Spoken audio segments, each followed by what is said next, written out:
Welcome to this week's episode of the Compliance Digest, presenting topics on all things compliance related. My name is Alex Krenke, and joining me this week is Aaron Thompson, the Vice President of Finance at Quest CE. Aaron, welcome. Thank you, Alex. This week we'll be talking about a news story that's been hitting the headlines concerning the CFP board. More specifically, something that the CFP board is looking into getting into, being continuing education and the controversy surrounding this. So Aaron, if you could just provide us some background on the story and why people are initially concerned. Going back in time about a year, the CFP board has really focused on their continuing education. They talked about increasing the number of hours required for education from 30 to 40 to maintain the designation.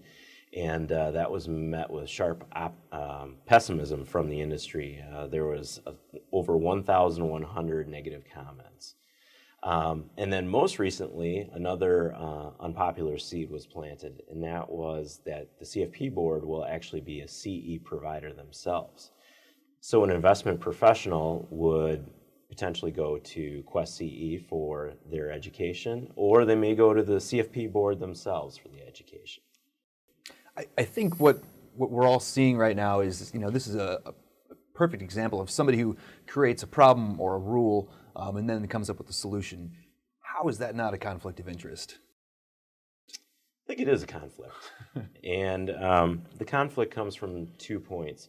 The first, I will utilize a point that Michael Kitces from the Kitces report made, which was, if you're the CFP board and you're looking at presentations and deciding whether they can be approved or denied, and you look at one from, say, one of the providers out there, Quest CE, and then you look at the CFP board self-created presentation, what are the odds that the CFP board presentation is going to not be approved, and how do you stay objective? It really causes an issue. And then looking at it from a different angle, the investment industry has just been harping on avoiding conflicts of interest and making sure you disclose those really well. Now the CFP board is actually making a strategic decision, knowing full well that they're making a conflicted proposition, and it just seems to be hypocritical. Mm-hmm. And I think it's probably important or it's probably worth noting now that the CFP board probably didn't have the intentions of coming up with this scheme to get rich quick off of CE courses. So what was the original intention? I do think they have good intentions. They want to make sure that the designation has a really high standard, really great prestige, which is all well and good, but solve the problem in the right way. And the way they're going about this is lacking strategic discipline, in my opinion. First, when you're looking at, okay, maybe there are some bad instructors out there. Maybe there's some bad presentations. How do you go about solving that? You could, okay, well, if you want something done right, let's do it yourself. Mm-hmm.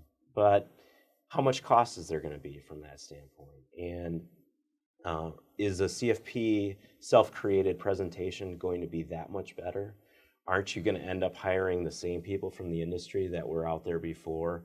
Is there really a benefit? The other angle that I would bring up is, couldn't you get a lot more results from deciding there's got to be a high standard to be a presenter? First of all, you need to have advanced degrees, need to be able to demonstrate that you can really educate, or look at feedback. If there's negative feedback from several online courses from one provider, maybe they go into a non-compliant status. Those are ways to really move the needle, and I think the CFP board needs to spend their energy in that way and get away from this idea.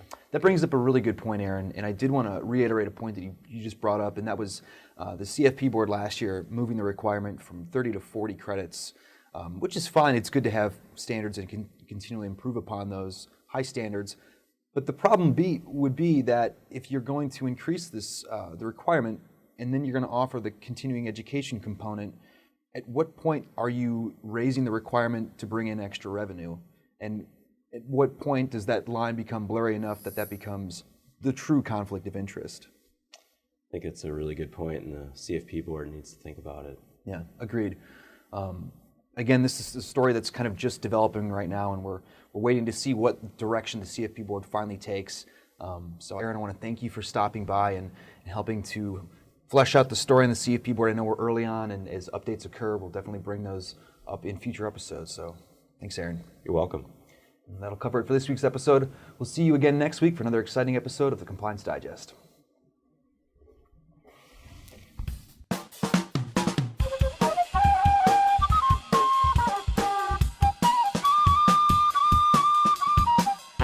Thank you.